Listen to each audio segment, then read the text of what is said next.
السلام علیکم، میں ہوں اعظم چودھری اور آپ دیکھ رہے ہیں ٹیبل ٹاک۔ آج 1 سال ہونے کو ہے کہ انڈیا نے پاکستان کے اوپر جنگ مسلط کی، پاکستان کے خلاف جارحیت کی، پہلگام کا ایک فالس فلیگ آپریشن کر کے انہوں نے پاکستان کو مورد الزام ٹھہرانے کی کوشش کی، لیکن پاکستان کے شاہینوں نے منہ توڑ جواب دیا اور انڈیا کا سارا غرور خاک میں ملا دیا۔ آج 1 سال ہو گیا ہے۔ آج 1 سال بعد پاکستان میں ہم اس مارکہ حق اس کا ہم جشن منا رہے ہیں۔ 3 روزہ جشن کی تقریبات چل رہی ہیں ملک بھر میں، تمام طبقات اس کے اوپر خوشی کا اظہار کر رہے ہیں، اور آج 1 سال بعد انڈیا دوبارہ دعویٰ کر رہا ہے کہ وہ جنگ نہیں ہارا تھا۔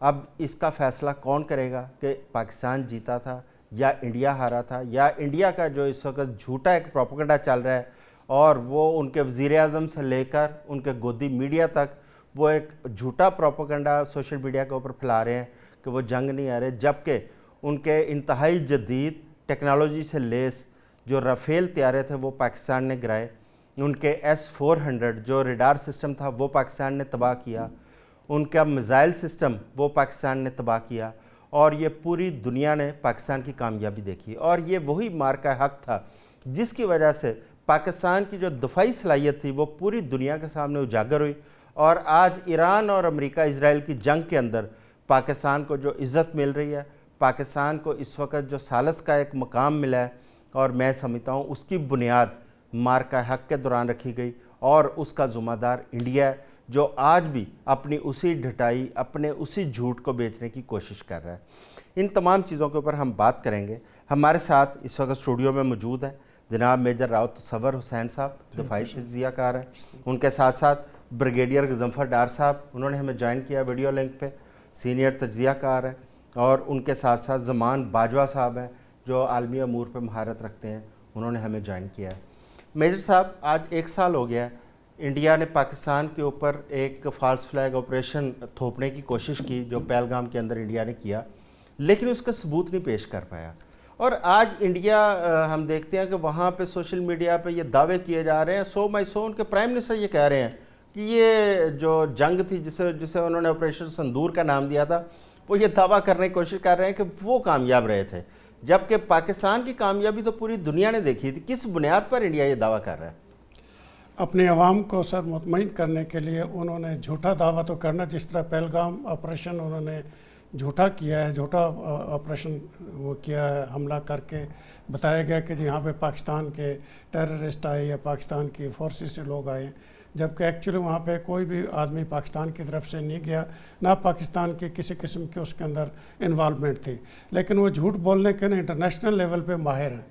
ابھی آپ نے اس کے بعد جو وہ منا رہے ہیں، لیکن مودی کی آپ سٹیٹمنٹ دیکھیں، مودی نے فوراً بعد یہ کہا کہ پاکستان نے بھارت پر بھی حملہ کر دیا، مطلب he was not expecting this thing کہ پاکستان اس طرح سے سیویئرلی رسپانس کرے گا اور اتنا زیادہ شدید قسم کا وہ حملہ کرے تو ٹھیک ہے، پاکستان کر دے تو حیرانگی ہے ان کو۔ وہ بہت زیادہ حیران ہوا، ان کا حملہ ان کے لیے یعنی کہ ویلڈ ہے، لیکن پاکستان نے جو ریئیکشن شو کیا وہ ان کے لیے ناقابل برداشت تھا، لیکن اس کا جو ایفیکٹ آپ نے دیکھا ہوگا، شاید آپ نے آبزرو بھی کیا ہوگا، اس سے پہلے اس جوابی کارروائی سے پہلے ان کے لگاتار ڈیفنس منسٹر امیت سنگھ اور باقی جو لوگ ہیں لگاتار اسمبلی کے اندر، جو امیت سنگھ اسمبلی کے اندر بولتا ہے، جو ڈپٹی پرائم منسٹر کا بھی رول ادا کرتا ہے، اس نے لگاتار وہاں پہ پاکستان کے خلاف، پاکستان کو نیست و نابود کرنے کے لیے تقریریں بھی کی، لیکن اس آپریشن کے بعد فیلڈ مارشل نے جو جواب دیا ہے، اتنا اسٹرانگ قسم کا جواب دیا، اور تینوں چیفوں نے جواب دیا،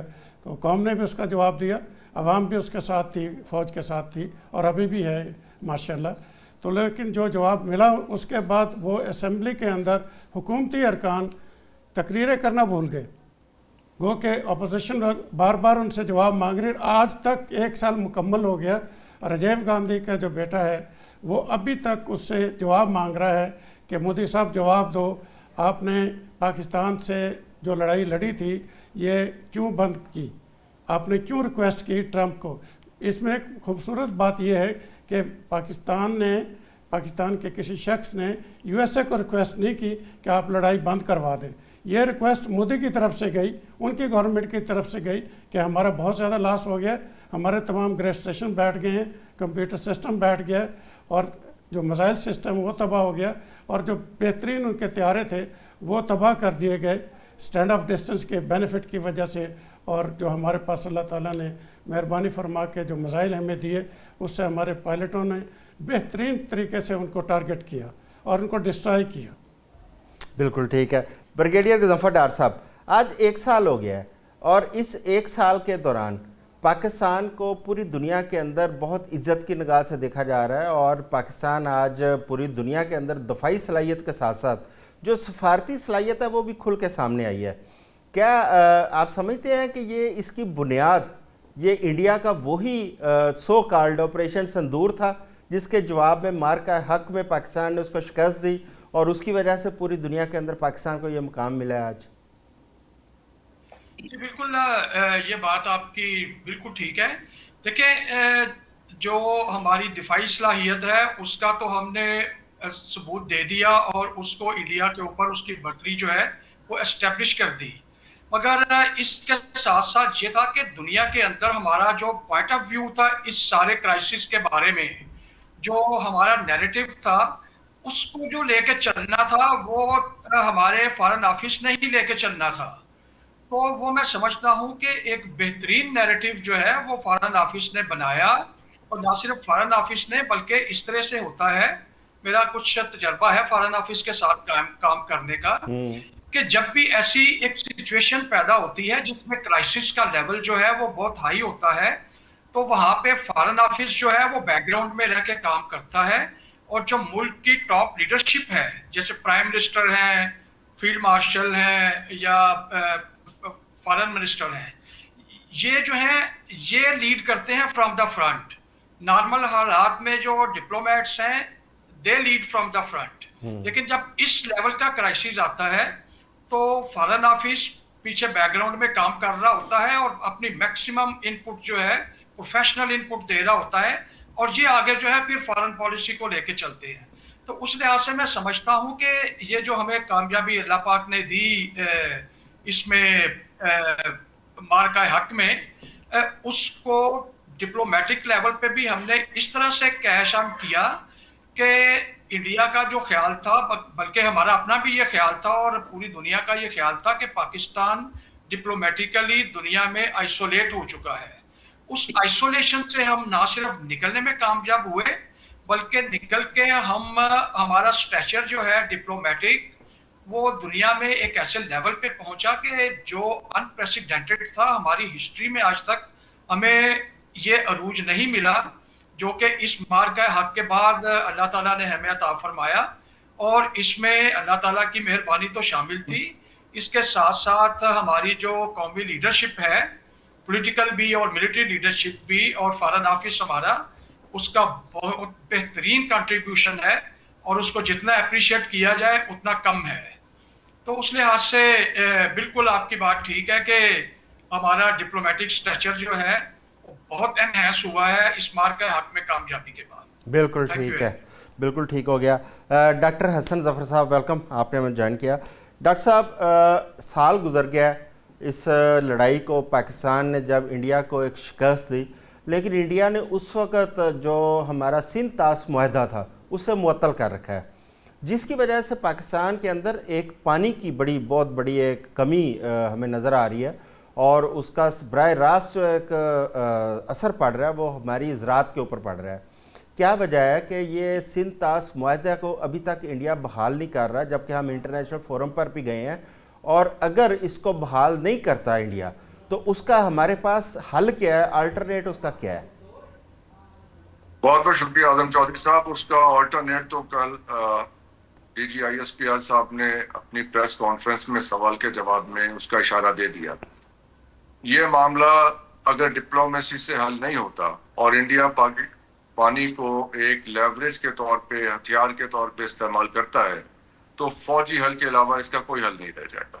اب یہ بات اب طے ہوتی ہے یا اب سے کچھ عرصے بعد طے ہوتی ہے، یہ دیکھنا پڑے گا کہ اس کو کس طرح سے حل کیا جائے، کیونکہ عالمی طاقتیں اور عالمی ادارے اگر اس قابل نہیں رہے کہ انٹرنیشنل قوانین پہ عمل درآمد کرا سکیں تو پھر اس کا حل تو پھر دو طرفہ رہ جاتا ہے، کیونکہ یہ بائی لیٹرل پہ انسسٹ کرتے رہے ہیں نا.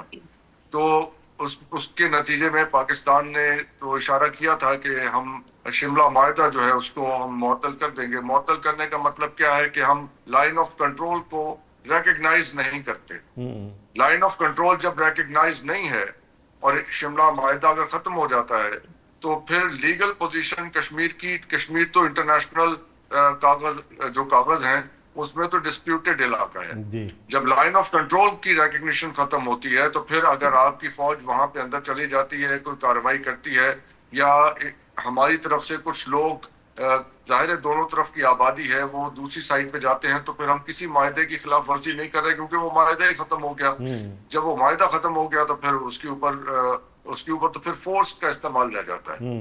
اب دیکھنا یہ ہے کہ کیا انڈیا پاکستان کو اس نہج پہ لانا چاہتا ہے کہ اس قسم کا اقدام کیا جائے اور اقدام انیویٹیبل ہو جائے. میں آپ کی خدمت میں ایک اور چیز بھی عرض کر دوں کہ میں اس پلان سے بھی, میں آج سے چند سال پہلے ہم نے جو کارگل کا پلان تھا اس کا ایک بلو پرنٹ ہم نے دیکھا تھا. اب مجھے نہیں پتا کہ وہ کتنا اوتھینٹک تھا, لیکن ایک جگہ پہ اس کا جسٹ یہ تھا کہ 10 دن کا آپریشن ہے کشمیر کو انیکس کرنے کا. اچھا. پاکستانی فوج پوری پراعتماد ہے کہ 10 دن کے اندر کشمیر کو انیکس کر سکتی ہے, اور میں بھی بہت کانفیڈنٹ ہوں اس بارے میں. اب انڈیا کو سوچنا یہ ہے کہ کیا وہ پاکستان کو اس نہج پہ لانا چاہتا ہے کہ ہم اس قسم کی کارروائی کریں, کیونکہ ہمارے ہاتھ جو ہیں بندھے رہے انٹرنیشنل طاقتوں کی وجہ سے. جب کارگل کا معاملہ ہوا تھا تو کلنٹن صاحب نے انڈیا کی طرفداری کر کے پاکستانی فوج کو واپس بلانے کا کہا تھا, اور اس میں ہمیں نقصان ہوا تھا وڈرا کرنے میں. ہم سب جانتے ہیں اس بات کو. تو اگر تو انٹرنیشنل طاقتیں, امریکہ, روس, چائنا اور دیگر جتنی بھی طاقتیں ہیں, یورپین یونین ایٹسٹرا, اور ان کے گلف کے لوگ بھی, اگر وہ اس معاملے کو امپلیمنٹ نہیں کر سکتے تو پھر ہمیں یہ یقین دہانی کرا دیں مہربانی کر کے کہ اگر ہم کوئی فوجی کارروائی کریں تو پھر اس میں بھی دخل اندازی نہیں کریں. بالکل ٹھیک ہے. پھر یہ کام ہمیں آخر تک نبیڑنے دیں گے. اور اگر اس کا یہی حل رہ گیا, کیونکہ دیکھیں پانی کے بغیر ہماری زراعت ختم ہوگا, ہم یہ تو مطلب ہماری ایگزسٹنس کا سوال ہے. اور اس کے اوپر اس پہ ہماری پوزیشن بالکل کلیئر ہے ہماری ریاست کی کہ پانی کو اگر آپ نے روکا تو اسے جنگ تصور کیا جائے گا. تو اگر وہ یہ جنگ کرنا چاہتے ہیں تو پھر عالمی طاقتوں کو یہ یقین دہانی ہمیں کرا دینی چاہیے کہ جب ہم یہ آپریشن سٹارٹ کریں تو اس وقت ان کو بچانے نہ آئیں گے. بالکل پھر یہ کام پھر پورا ہونے دیں. اور اس کا اشارہ آپ کو مل گیا کل DGISPR صاحب کی, انہوں نے کہا کہ 6 دریا ہمارے ہیں, کشمیر ڈسپیوٹڈ ٹیریٹری ہے, اس کو ہم لیں گے اور پھر ہم فیصلہ کریں گے کہ ان دریاؤں کا پانی کدھر جانا ہے کدھر نہیں جانا ہے. یہ پوزیشن تو انہوں نے کل کلیئر کر دی ہماری ریاست کی. بالکل ٹھیک ہے. باجوہ صاحب, آپ نے ابھی ڈاکٹر صاحب کی بات سنی, کیا ہم بہت دیر سے سن رہے ہیں کہ اگلی جنگیں پانی کے اوپر ہو سکتی ہیں, کیا آپ بھی یہ ایزیوم کر رہے ہیں کہ اگلی جنگ جو ہے وہ پانی کے اوپر ہو سکتی ہے پاکستان اور انڈیا کے مابین؟ دوسرا یہ ہے کہ پہلے تو ہمیں عالمی طاقتیں ہمیشہ روکتی رہیں, جب بھی انڈیا کے خلاف یا ہم کو سٹینڈ لیتے تھے یا انڈیا ہمارے اوپر جارحیت کرتا تھا تو فوراً عالمی طاقتیں درمیان میں آتی تھیں. کیا اس وقت بھی انڈیا کی وہی پوزیشن ہے یا انڈیا اس وقت تھوڑا سا آئسولیشن میں نظر آ رہا ہے؟ اچھا, اس کے نا پیچھے پہلے آپ نے بات کی, میرے اس سے پہلے پانچ کے 2 پوائنٹ آف ویو ہیں. پہلے تو یہ کہ انڈیا کرنا کیوں جا رہا ہے. آپ نے دیکھا ہوگا کہ یہ ایک سسٹمیٹک وے سے ہر 5 یا 7 سال کے بعد کوئی ایسا فالس آپریشن ہوتا ہے جس کے بعد ایک حملہ ہوتا ہے اور اس کا جو اپنا پاکستان کے خلاف پروپیگنڈا شروع ہو جاتا ہے. تو بیسکلی یہ سارا کچھ ہے انڈیا جو بھی ان کی گورنمنٹ ہے, اسپیشلی مودی رجیم, جب اس کا تیسرا ٹرنیور ہے تو یہ اپنی لوکل پبلک کے لیے کرتے ہیں. تو اس وقت جب پہلگام کا انسیڈنٹ کیا گیا, اس کے جو اپنے ان کے لوکل مقاصد سے وہ انہوں نے اچیو کر لی ہیں. اس میں پہلگام کے بعد آپ نے دیکھا کس طرح آسام اور بہار کے الیکشن میں انہوں نے فتح حاصل کی, اور ابھی آپ نے دیکھا کہ بنگال کے اندر جو انہوں نے کلین سویپ کیا ہے. تو مودی رجیم کے جو اپنے مقاصد تھے لوکلی وہ اس کو اچیو کر گئے ہیں. انٹرنیشنلائز ان کا کوئی ایجنڈا ہی نہیں تھا. اگر وہ کوئی تھا تو ان کا تھا کہ ہم حملہ کریں گے, جس طرح ہم نے 2019 میں حملہ کیا تو پاکستان انٹرنیشنل فورم کے اوپر جائے گا اور بات ختم, 2 ایئرز پہ ختم ہو جائے گی. مگر اس دفعہ ہم نے ڈیسائیڈ کر لیا کہ ہم نے اس کو